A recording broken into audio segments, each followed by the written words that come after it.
What's going on YouTube? It's Split Rock Gamer and I'm back. Yep, it's been about a 2-year hiatus, but I think I'm gonna come back to making some box opening videos and some game discussing some PlayStation games and maybe some gameplay from that, and the general football talk, and kind of just get back into it.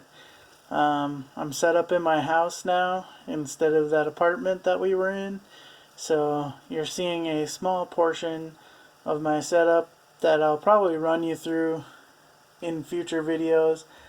I also kind of want to do some different stuff with around values of cards and grading and all those kinds of things. I'm an accountant by trade, so I do focus a lot on the value. I don't know how entertaining that is video wise, but it's maybe a little twist to what you're seeing on YouTube. And yeah, I think there's some cool things there that I can discuss after being back in the collecting game for 2 years, and some of the things that I've learned through, making my own mistakes or things I've seen. I understand the market really well, so I think I can share some of that, and that might be of some interest to some of you guys. And if not, hey, that's alright. That's why YouTube exists, because you can get what you like. So today, I'm coming back with a mega box of 2019 Prizm. One of the things that I've kind of noticed with football is there's a lot of value in retail, and there's especially a lot of value in Prizm.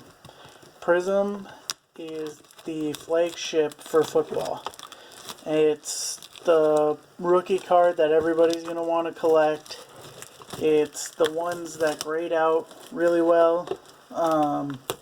And long term, I think you have a lot of value there. There was a discussion on Blowout today about if there's any value with contenders, especially when it comes to like retail and blasters and all that. And I was saying is one of the downsides of contenders versus Prizm is that nobody wants like the paper rookies. They're not really worth like the stock that they're printed on. So that's not the way it goes with Prizm. Like, one of the values of Prizm is that just a base rookie of the quarterbacks, especially if graded a PSA 10, can make the boxes worth opening, because you can get like a Lamar Jackson, for example, from last year's Prizm. The base PSA 10s are going for around $100 right now, because that guy's amazing and is like the right-handed Michael Vick and just a great guy all around. So there's a lot of value to be had here. This is the Walmart Mega Box exclusive that has the green pulsars. And if you haven't seen those, they're pretty amazing looking. So yeah, we're over halfway through the season. And let's see, what do we have here? Oh, that's probably just because of his team color. But Jarrett Stidham, see, like this is a guy, this is a card that you might want to like hold on to, because in a couple of years he could be like the next Jimmy G, or be the Patriots' future quarterback. So if this looks nice and grading these and just sitting on them for a little while, you can make a lot of money. I mean, this box cost me $40 with tax, and a card like this, if it grades out well, could be worth $50 to $100 down the road.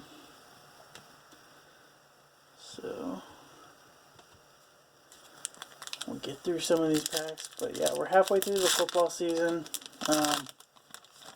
My Cowboys are coming off a pretty sad loss to the Vikings. They're a good team, but this guy is tearing up fantasy football.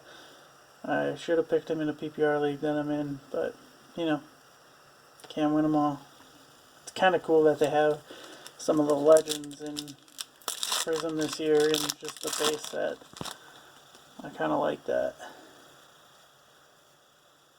there's a Cowboy that needs to learn to step up. Gotta hit the hole. He's not playing as well as he was his rookie year. He's kind of sitting back on his heels, and yeah, their defense is kind of suffering for it. And I know these are base cards, but I like to talk a little bit of football. So this guy is an MVP front runner.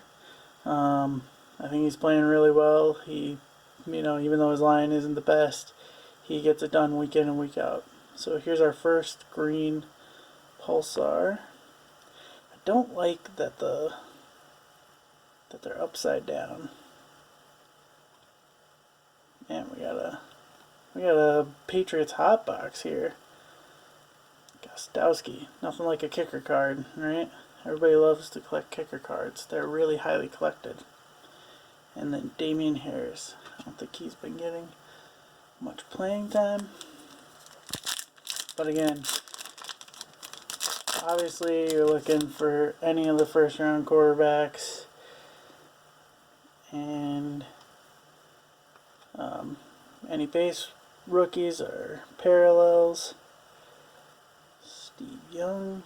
The cool thing about Prizm this year that I'm sure a lot of you have seen is that you can get silvers, and they're about one per hobby, but like a lot of people have been saying about the retail, is it seems like the veteran silvers are out there a lot more as compared to in hobby you seem to get a lot of the rookie silvers. So again, I'm not a huge fan of the fact that the cards go the other way, because then you can't do the so perfect example. This is a silver, and it's of a veteran. Leonard Fournette, he's having a pretty good year. The cool thing about him with fantasy that I'm sure a lot of you guys out there that have him is he's caught a lot of passes this year. He was never ever a catching running back. Like he had, I don't even know how many catches coming into this year, but they actually throw to him quite a bit, which is really nice if you have him in a PPR. Because going into the year, I don't think a lot of people ranked him highly because of that. And so we were able to get him a little later. And just, in a world of split carries, he seems to get quite a bit. So we got Curtis Samuel, Von Miller, and old Baker Fireworks. Cool looking insert. I think it's a little bit early that people are giving up on Baker, but I mean, I understand there's a lot of hype for the season, and the Browns will just be the Browns and do Browns things, but maybe a little bit too early for people to give up on him. Let him get a head coach who knows what he's doing, and not Freddie Kitchens and isn't overwhelmed, and then he might be a little bit better. So we got Kalen Ballage, DeAndre Hopkins,